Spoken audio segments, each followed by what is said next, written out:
Okay, if we follow the solving equation procedure for example 7, step 1 says to remove all parentheses. We look at the problem and we see there are no parentheses, that means we skip that step. The second piece says get rid of all fractions or decimals. Now, in the past I've said this is optional. For the sake of the problem we're doing today, you do not want to have fractions or decimals in these problems.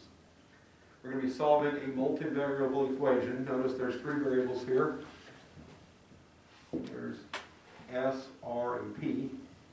And they want you to solve it for R. So the answer is going to be R equals a bunch of stuff that is an R. Okay. Fractions cause these problems to be very, very challenging and hard to deal with. So getting rid of fractions is pretty much a necessary step here. Now you got to be careful in getting rid of fractions. So if I rewrite my problem here, S equals R plus P over 2. What I want you to train yourself to do on these problems is to be able to identify terms. Terms are separated by pluses and minuses, but when they're part of a group of things like this, let me just show you, S is a term all by itself, R plus P over 2, even though R and P on top is more than one term, that whole object is one term, right? So we have stuff over stuff. Anytime you see like a fractional structure, all the top over all the bottom is going to act as one term for the sake of what we're doing, right?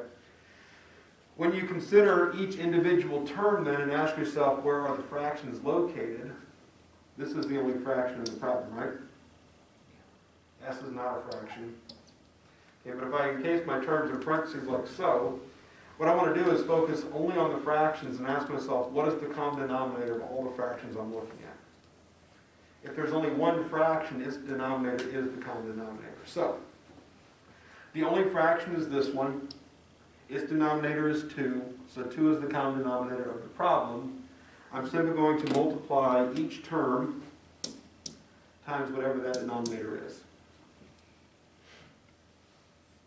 That's how we're going to get rid of our fractions. Once I do that times 2 on that problem, my task is to simplify those terms individually based on what I'm looking at. Okay? And if you take a look at the first bit here, I've got multiplying 2 times S. How do I multiply 2 times S? Just get 2S, right?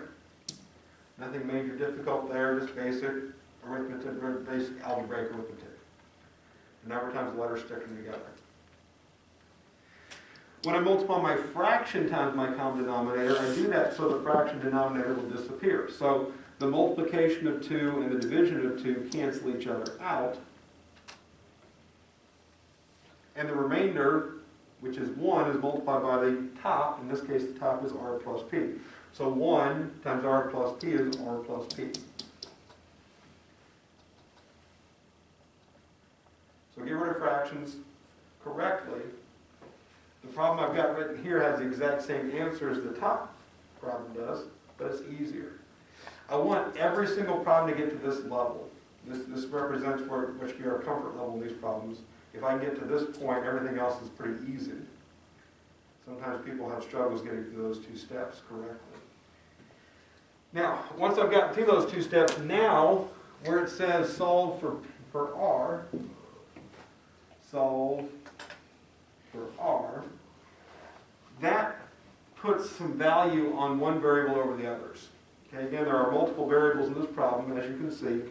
The one that means the most to me is the one I want to solve for. So on step 3, where it says move all variable terms to one side, and step 4, move all constant terms to the other side, what we're solving for is going to represent the variable in this problem. So that's going to be on one side. Everything that is not that is going to be a constant in this problem. So R is going to act like the variable will act. Everything else is going to act like a number would act. And I want to get them separated so that R is on one side, everything not R is on the other side. So, quickest way to make that happen is to take the plus P that's right here and throw it over to the left. So 2S isn't moving, it stays positive on the left-hand side. P, which is positive, moves across the equal sign, so it becomes negative P. R is not moving, so it stays on the right, it stays positive R. Okay, I didn't have to move any R's to make that happen, I just left R where it was. I had to move the P to the left to make it happen, right? This is what solve for R looks like.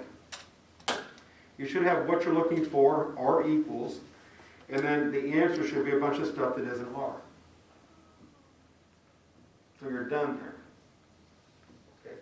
If there were any like terms, I would have to combine them. If there was any number in front of R, I'd have to divide by it, but there isn't, so that's the end of that problem. That's the best I can do.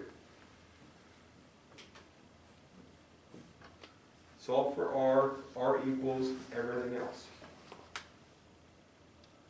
Okay, the technique for solving equations is going to get you there every time. Follow through it properly.